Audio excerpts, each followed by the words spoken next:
Good morning. My name is Bill Scrimsher. I am not Ruth Robarge. I wasn't planning to be here, but it's nice to be here, and it's nice for you to be here. It's something we like to do in this church, and that's introduce our guests. If you're a guest, or if you're a member who brought a guest, we would be very pleased if we could have you stand, give us your name, where you come from, and why you came, or whatever you want to tell us. Do we have any guests today? Now there are people I think there's some special guests. Scott, do you want to introduce those, or Anthony does? Okay.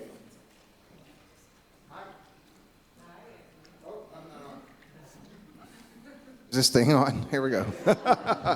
Hi, good morning. I'm very happy this morning to welcome our special guests, Eric Thomas and Jonathan Gregory. Eric is the president of the AIDS Service Foundation. We'll get to hear a little bit more from him. And Jonathan is his betrothed. They just got engaged, so we're happy they're here this morning.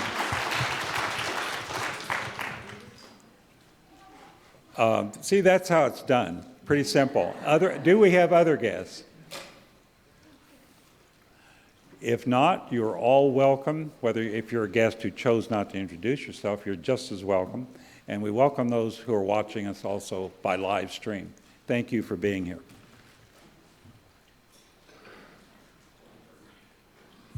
While the children's choir is getting set up, I want to thank Sarah for agreeing to be our children's choir director this year again. She's been doing it for a number of years, and we're so excited that she's sticking with us and has this great group of folks here. But I also want to introduce to you our new assistant children's choir director, and that is Isaac Robinson.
Good morning, and thank you, choir, for bringing us into this week of gratitude and celebration that is the formal beginning of the holiday season.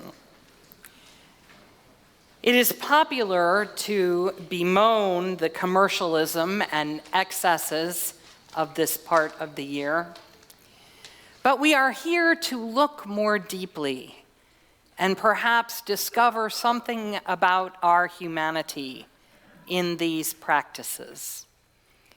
We are here to once again connect the lives we live to the ideals we cherish, to seek together both accountability for the use we make of our gifts and grounds for hope that we might not be defeated by the challenges of our times. Once again, we fumble for a meaningful response to random murder in our schools, holding in our grief-stricken hearts Dominic Blackwell, and Gracie Ann Mulberger, who were killed by their classmate, as well as all the other students and teachers and parents and staff of Sagas High School in Santa Clarita, California. We know that other nations have found a way to end the plague of gun violence. May our own leaders soon awaken to the necessity of following that example. This week, we observe Transgender Day of Remembrance and Resilience, mourning those whose trans and gender nonconforming neighbors who have died this year from violence against GLBT and queer people. We will remember them more specifically later in this service. At the same time, we send a message of encouragement, hope, and love to our queer and transgender siblings everywhere. May they thrive in their unique beauty and share their gifts with the world. We also celebrate the Kansas City City Council's recent decision to ban the traumatizing practice of conversion therapy against gay and lesbian teens in our community.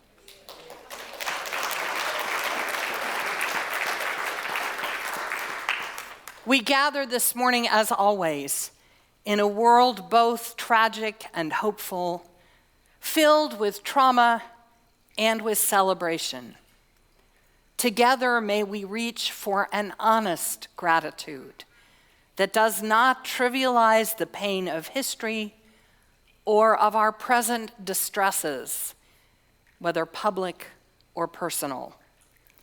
Despite these hard truths, we still live and love, create and nurture, give and receive, and are thankful for the good of our days. We gathered this morning to remember together what is worthy of our praise, so that we might not descend into cynicism or despair. Let the light of this chalice flame illuminate our giving of thanks for love and beauty, for choices and changes, for the lessons of the past and the opportunities of the future, for communities of welcome, inclusion, and covenant. In its warmth, may we once again lift our hearts and be sustained.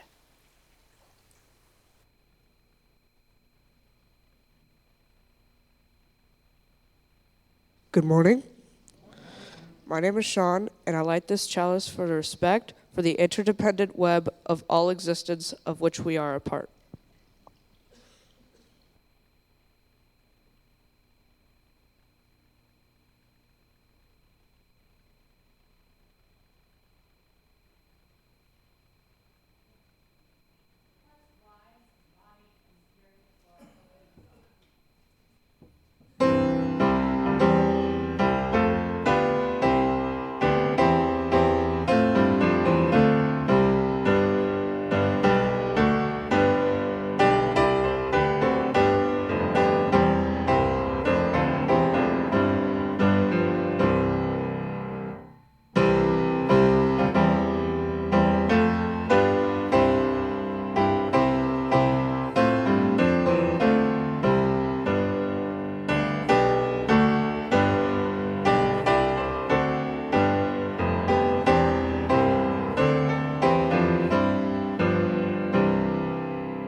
Now we are going to invite our young people to remind us of the many friends who make our lives rich with gratitude. And Anthony will teach us the congregation's response. The response this morning is sung, and you see it up on the screen. Here we go. For these, here we go. For these and all those we love, we give thanks. One more time. Here, 1, 2, 3. For these and all those we love, we give thanks. Excellent. We'll respond with that in between the litany that Reverend Jordan and Rebecca will share with us. Let us give thanks for a bounty of people. For Oh, you want to? Okay. For these and all the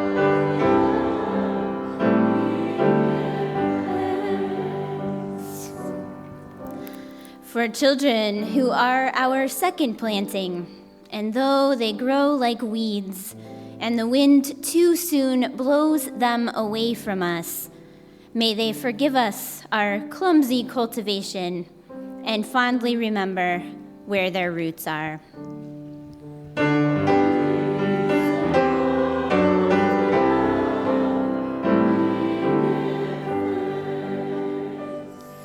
For funny friends who are as silly as Brussels sprouts and as amusing and bizarre as artichokes. For friends who are always there for us, unpretentious as cabbages, as subtle and accommodating as squash.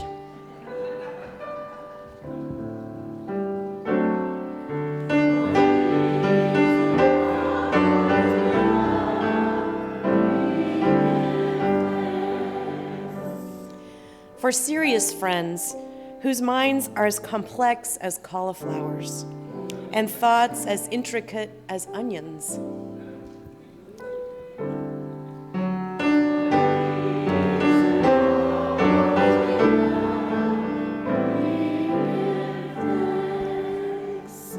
For handsome friends who are as gorgeous and shining as eggplants and as elegant and orderly as a row of corn.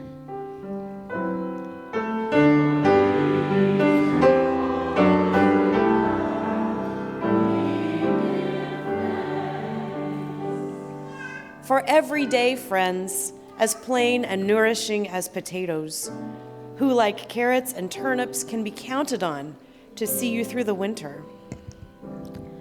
For continuous friends with staying power, who, like peppers and cucumbers, keep reminding us that we've had them.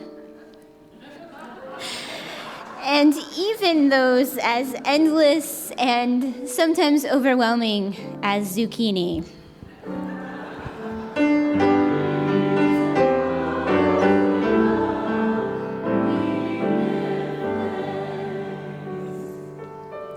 For feisty friends, as tart as lemons and as distinctive as dill. For crotchety friends, as pungent as ginger and as emphatic as scallions.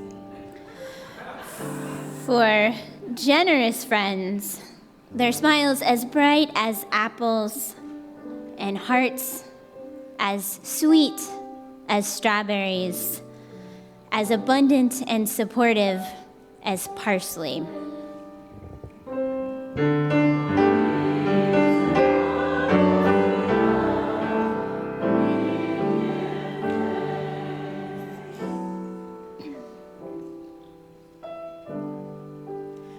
For old friends nodding like sunflowers in the evening time, and young friends coming on as fast as radishes. For loving friends who wind around us like the tendrils of vines and hold us despite our blights, our wilts, and our witherings.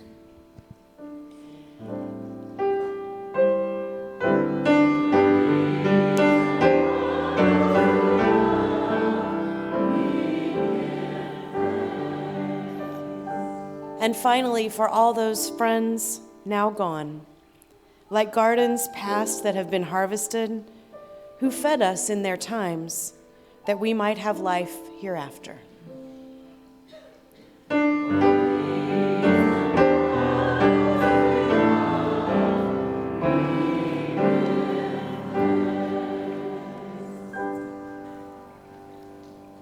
And now we invite all of the children to depart for their classes with song.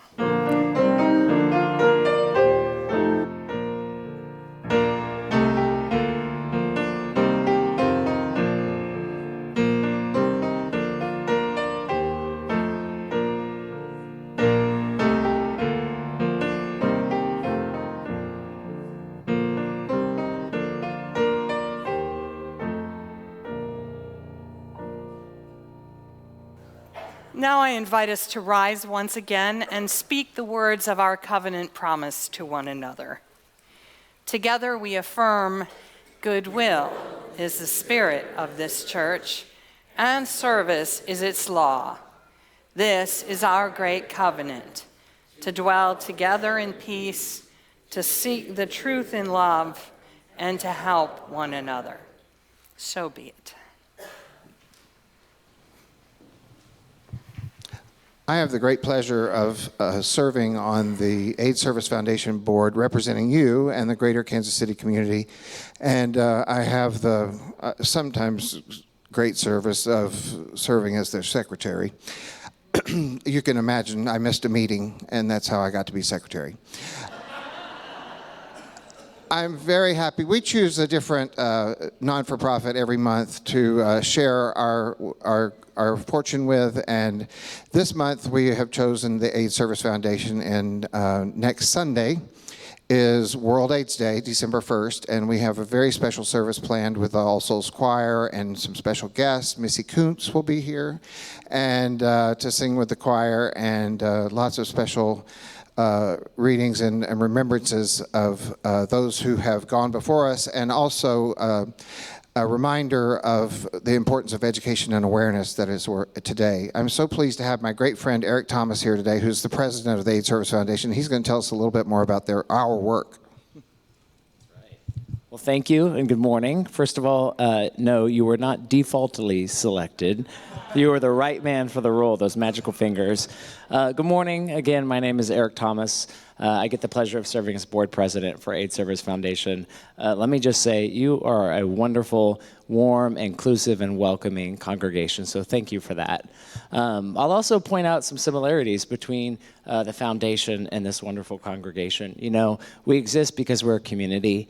Everything that we do, we raise funds, we provide education, we provide treatment. It's through a huge network of what we call AIDS service organizations.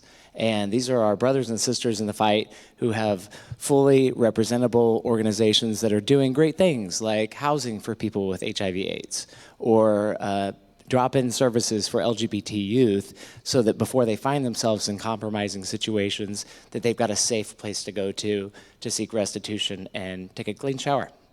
So these services are all provided from the foundation in our great network, and we're going to continue, okay? We've got some staggering numbers. I won't hit you over the heads with those today. This is supposed to be an uplifting, but we continue to honor World AIDS Day because there still is a need to raise money. There is still a broad swath of our fellow Kansas Cityans who don't quite understand the necessary precautions to protect their bodies, protect their hearts, and protect themselves as LGBT, or even more so, one of the fastest rising numbers is heterosexual African American women.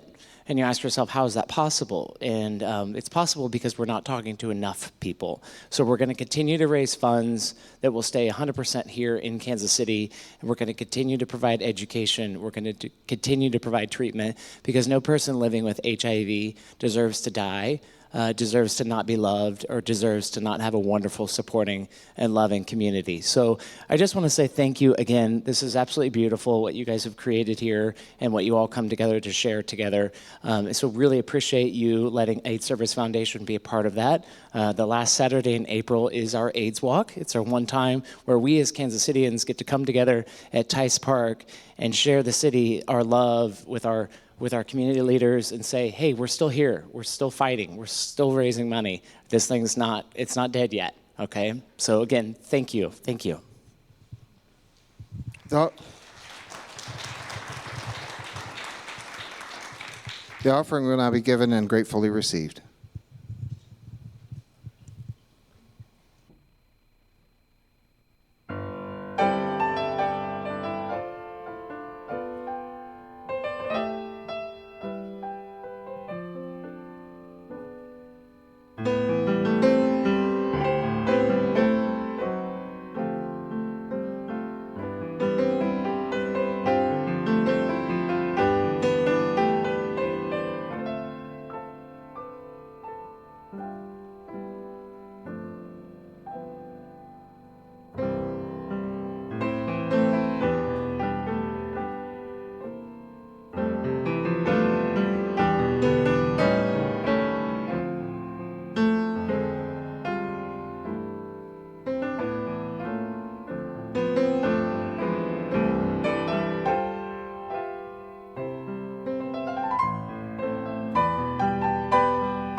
Will you join me in the words of dedication for our offering?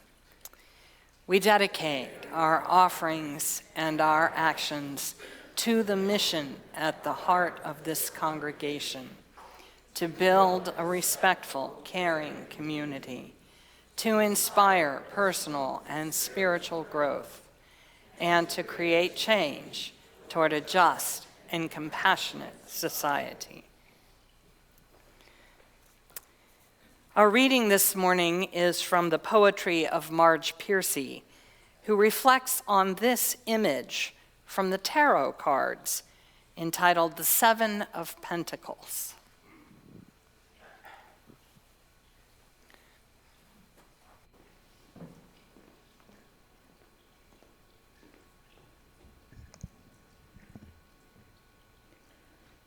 Under a sky the color of pea soup, she is looking at her work growing away there actively, thickly like grapevines or pole beans, as things grow in the real world, slowly enough.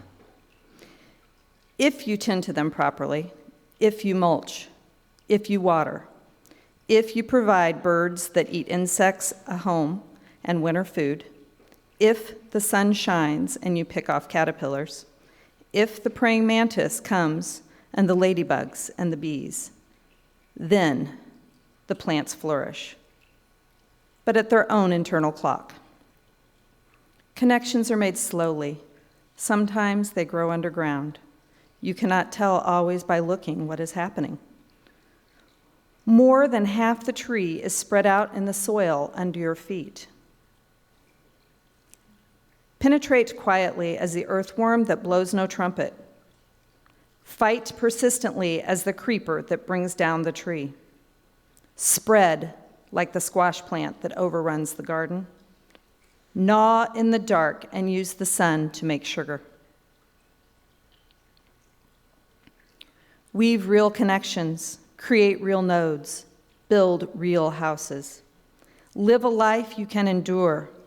Make love that is loving. Keep tangling and interweaving and taking more in. A thicket and bramble wilderness to the outside, but to us interconnected with rabbit runs and burrows and lairs. Live as if you liked yourself, and it may happen. Reach out, keep reaching out, keep bringing in. This is how we are going to live for a long time.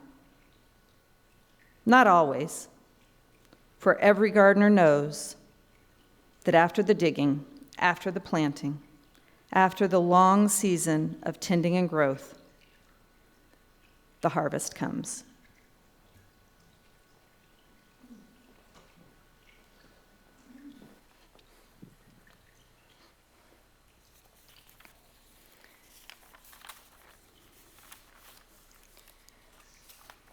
Violence against the transgender community has been an ongoing epidemic around the world. The life expectancy for a transgender woman of color in the United States is 35 years old. It's about 78 years for their cisgender counterparts. The number of known trans and gender nonconforming deaths was at an all-time high in 2018, with 26 recorded deaths, according to the Human Rights Campaign, which steadfastly tracks anti-trans violence in the US. A new report from Trans Respect versus Transphobia Worldwide says that 331 trans and gender diverse people were murdered worldwide between October 2018 and September 2019 because of their identity. Brazil had the highest number of these hate crimes with 130 killings. Mexico had 63, and the United States reported 30. Transgender Day of Remembrance is a time designated to honor transgender and gender nonconforming people who have been lost to anti-LGBTQ violence. It was created by trans advocate Gwendolyn Ann Smith in 1999. At least 22 transgender and gender nonconforming people have been killed in the US 20 years later, in 2019, according to the Human Rights Campaign, the nation's largest LGBTQ advocacy group. Every year, we find ourselves with a list of people who have been violently murdered for simply being themselves, Gwendolyn Smith wrote in 2012. This day, we mourn our losses and we honor our precious dead. Tomorrow, and every other day, we shall continue to fight for the living. These are the chosen names and faces of 22 trans and gender nonconforming people, the overwhelming majority of whom are Black transgender women, known to have been killed in 2019 in the United States, 3 of them here in Kansas City. Please join me in honoring their memories with our attention.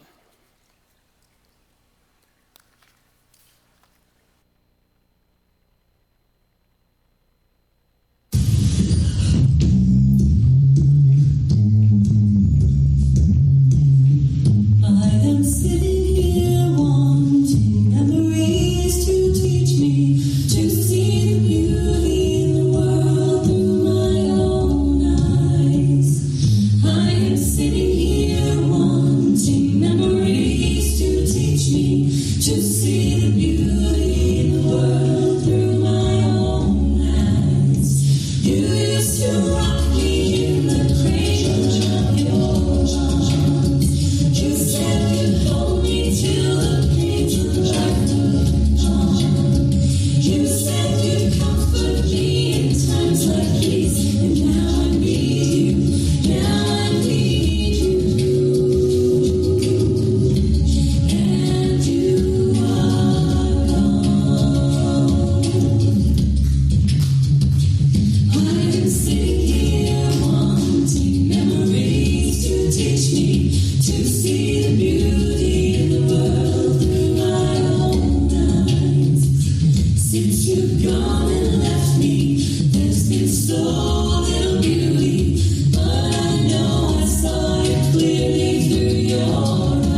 So, Thanksgiving.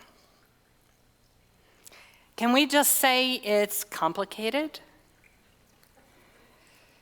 Who is so small-spirited as not to feel the tug of gratitude for harvest? Even the harvest that is there for us every time we walk into any of the several grocery stores we are fortunate to have access to. Surely we all owe some props to the earth, to the sun and the rain and the rivers and the soil, to the pollinators like the bees, and the detrivores like the dung beetles who clean up so much organic mess, to the turkeys and the oysters, and the cows who make butter, and the chickens who make eggs. Surely one fancy dinner party a year is not overdoing it in recognition of the sustenance that is provided by the sheer organic generosity of the planet. Moreover, while I wouldn't want to live in a Downton Abbey universe where I had to spend an hour getting into a fancy gown for dinner every night of the year, there's something appealing about once in a while making an effort to dress nicely and behave nicely and use the good china and spend time enjoying food that is prepared with thought and effort. These kinds of domestic and social rituals help to reframe our lives when they are too often hectic and heedless, careening from one time-pressed obligation to the next, with little opportunity for reflection or for honoring that which is most important with our calm and undivided attention. Or else, when we find ourselves lonely and fearful, isolated, bored, or sad because we cannot keep up with that overstimulated pace. Occasions like Thanksgiving practically demand that we slow down and set aside the multitasking responsibilities and on-screen distractions for a few hours in the service of the original form of networking, which is being in the actual presence of people who we are, for better or worse, connected to. You'd have to be pretty well on your way to Scroogehood not to affirm the proposition of Thanksgiving at this level. But then, on the other hand, there is the very questionable historical mythology of the thing. That whole dauntless pilgrims in search of religious freedom, having a great neighborhood potluck to celebrate their survival and say thanks for the help of the friendly natives scenario, which is pretty thoroughly not historical, and would not have been the first European Thanksgiving in this hemisphere anyway, the Spanish having stolen a march on the English in both Mexico and La Florida. There is also the plight of present-day Indian nations to consider, who have ample reason to regret whatever initial hospitality their ancestors may have offered, having endured 2 centuries of theft and attempted genocide by white settlers. The conventional, colorful narrative about the origins of this particular cultural observance is a large load of whitewash, and anybody who wants to move on the leading edges of justice or liberation or the dismantling of supremacy has some significant research and reconceptualizing to do. Then, of course, there are all the contemporary realities that make any simple gratitude appear naive. One can scarcely give untroubled thanks for the gifts of the earth without acknowledging that the planet is on fire to a degree unprecedented in human experience. The glaciers are melting and the seas are rising. Our trash has overwhelmed the capacity of even the industrious dung beetle. The birds and the bees are poisoned and disappearing. The forests are being destroyed and the aquifers and rivers drained. And a wave of extinctions is underway that may very well end up sweeping Homo sapiens in its train. Our traditional harvest hymns require significant nuance if we are to sing them as anything other than grim parody. Our impulse toward gratitude must also contend with the political chaos of the moment. The line between irony and sheer hypocrisy is all but indiscernible when settler culture seeks to celebrate the arrival of desperate and incompetent strangers in search of a better life 3 centuries ago, while our elected government, itself a legacy of European political philosophy's encounter with the traditions of the Iroquois Confederacy, daily engages in kidnapping, incarcerating, and abusing refugee children, and forcibly repatriating political exiles from repressive regimes to their foreseen deaths. There's a bit more historical consistency between the vision of so-called religious freedom that the Mayflower Pilgrims were seeking and certain forms of cultural Christianity among their descendants of the present era.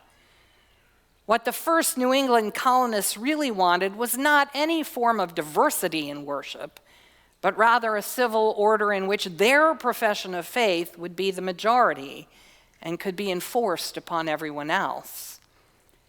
By the time those who became known as the Founding Fathers were undertaking their experiment in nation building a century later, the already existing religious diversity of the colonies made separation of church and state a practical compromise, though not, of course, protecting the religious practices of the indigenous tribes.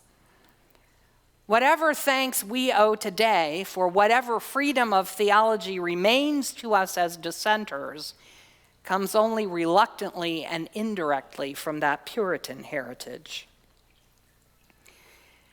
Moreover, giving thanks during periods of armed conflict is both a tradition and a dilemma of long standing. Up until the time of the Civil War, days of national prayer and thanksgiving were not annual observances, but declared spontaneously by governors or presidents in response to immediate events. More than 90% of these in the 17th and 18th century were military victories, many of them over the indigenous tribes, more often in the form of massacres than battles. It did not appear to disturb the consciences of the pioneers to offer gratitude to their God for the death, defeat, and suffering of their enemies, men and women, elders and children, who were in their own minds defending their homes and families in lands they had occupied for centuries with the blessing of their own gods. It was not until the Civil War and the world wars of the 20th century, when people of European descent were pitted against other people of European descent, that something began to feel off about honoring these bloodbaths with feasts of celebration. Today, we must swallow the knowledge of Syria and the Kurds, of Hong Kong and Barcelona, of Bogota and Bolivia, of shootings in Fresno, Santa Clarita, San Diego, and Oklahoma just in the past month, along with our turkey and cranberry sauce. As the poet reminds us, peace is the temporary, beautiful ignorance that war somewhere progresses, and we no longer have the luxury of wrapping our gratitude in that ignorance. Not only is there all of this reality to contend with, there is also the fantasy of the Norman Rockwell family that few of us actually measure up to. The sheer financial and logistical challenges of assembling family members are daunting, even when the participants want to be together. And when folks do gather, their mutual DNA is no assurance of shared political opinions, or religious values, or child-rearing strategies, or sports team loyalties, or even agreement about the events of family history. In fact, Thanksgiving dinner is a spiritual exercise in relationships as much as in the awareness of blessings. And it may actually be easier to give thanks for relatives when those whose annoying habits are not on display in front of our noses at that very moment. The cultural constructs around this holiday can invite us to feel that we and our particular families are failures if we don't live up to the greeting card images by sharing profound and meaningful intimacy along with the homemade pumpkin pie. And if we don't have a gatherable family and don't have the energy to organize a Friendsgiving celebration alternative, we can also be left feeling isolated and inadequate, convinced that everyone else is having a better time because they are better at life than we are. The invitation to consider one's blessings can easily become an occasion for enumerating one's deficiencies, whether privately or in the midst of a crowd. And as if all that wasn't enough to justify the "it's complicated" designation, there's also the matter of loss. For some of us, the Thanksgiving table is the annual milepost by which we measure additions and subtractions to the family. Babies are welcomed, new in-laws and partners are encountered, and absences become apparent. Deaths and divorces and departures may be theoretical until Turkey Day, and that's when it's official. No more grandma ever, and no more cousin Terry until her hitch in Afghanistan is done. And of course, it's not just the people themselves who leave holes. There may be no more job, or no more driving, or no more hearing, or no more special pet, no more single-family home, no more wine or wheat or meat or sugar for certain people. Little losses all across the year, or big ones carving out the shape of memory. They linger unseen and perhaps unspoken around the table, but their inescapable truth flavors the meal. Like I said, it's complicated. This is the Thanksgiving recipe we all long to know that has never yet been printed in a glossy magazine. How to reconcile gratitude with grief and regret and guilt for the past. This is where I think perhaps both the murdered trans women and trans people, as well as First Nations people and even the tarot cards, have a message for us. The Seven of Pentacles, the card which is the focus of Marge Piercy's poem, stands for patience, persistence, and that which is earned through faithful effort, like a harvest. It is about the fulfillment of organic growth, which cannot be hurried by force or bribed, but can only be attended to and nurtured.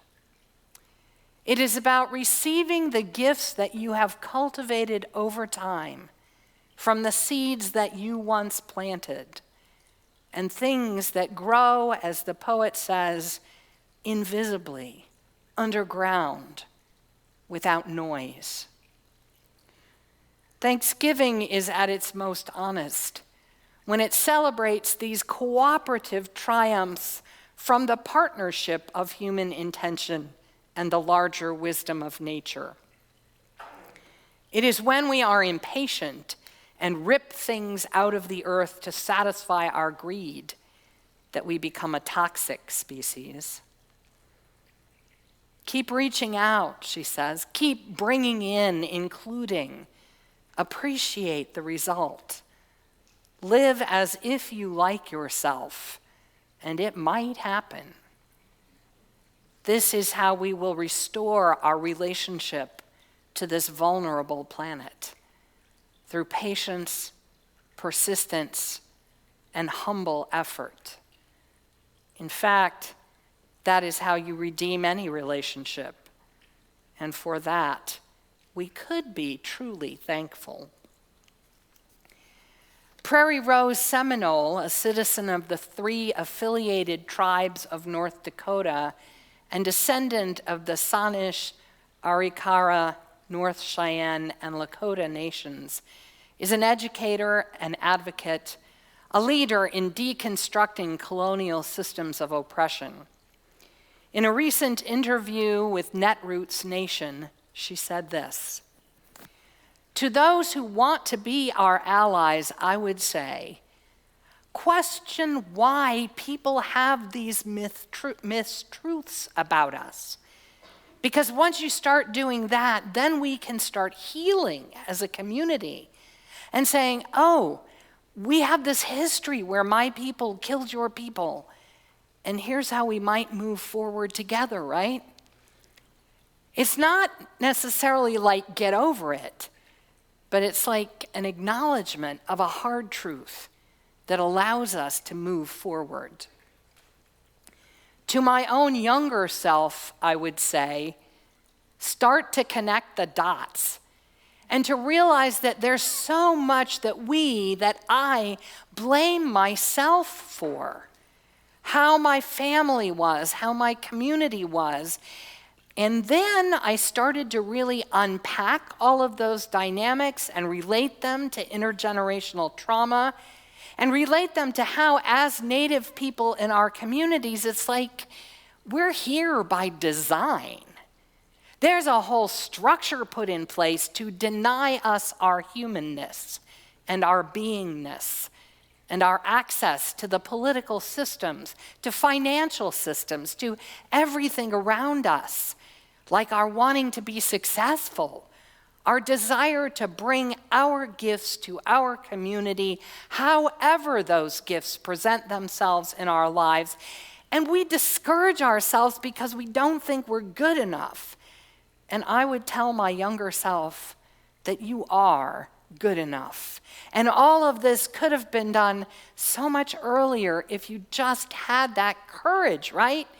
To say, this isn't because of you. It's that we're here by design.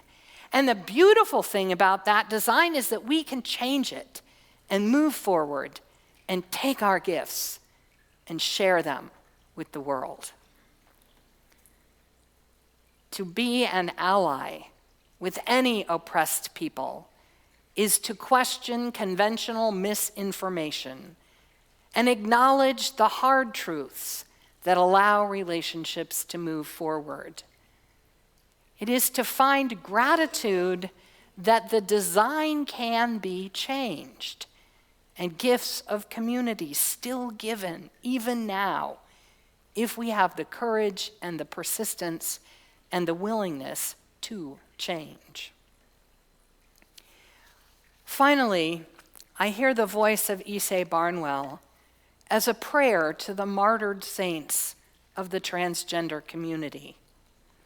People who were not perfect, but who were perfectly themselves, who insisted on the joyful expression of their true identity with such authenticity that the world would not tolerate them, but had to see them dead.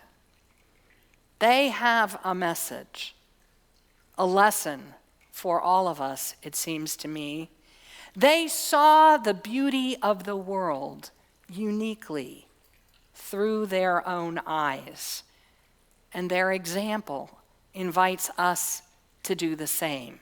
Listen, you used to rock me in the cradle of your arms. You said you'd hold me till the pains of life were gone. You said you'd comfort me in times like these, and now I need you. Now I need you, and you are gone.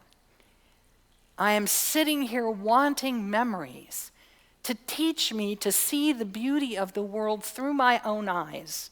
Since you've gone and left me, there's been so little beauty, but I know I saw it clearly through your eyes.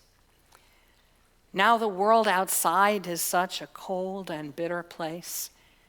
Here inside, I have few things that will console, and when I try to hear your voice above the storms of life, then I remember all the things that I was told.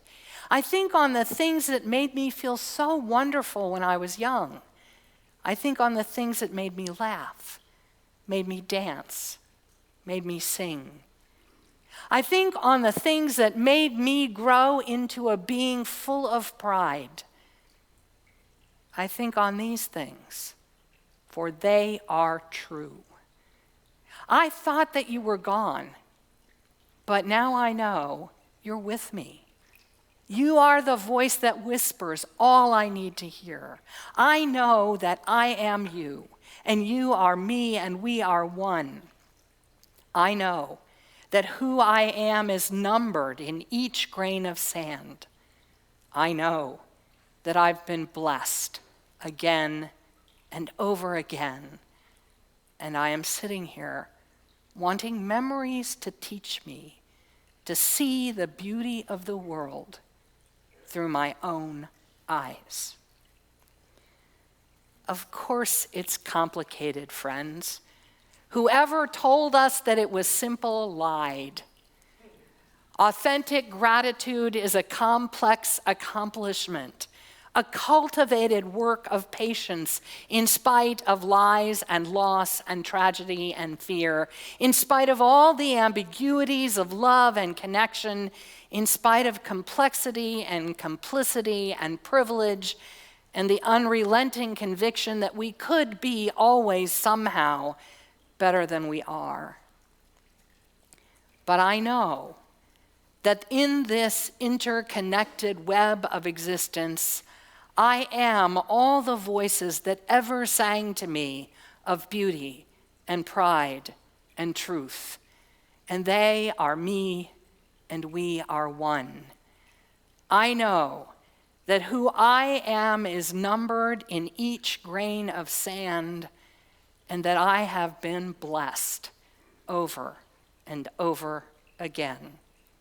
And I know that in this complicated, blessed world, for this complicated, holy life, I am forever thankful. Shall we join our voices in song?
we extinguish this flame, but not the light of truth, the warmth of community, or the fires of commitment.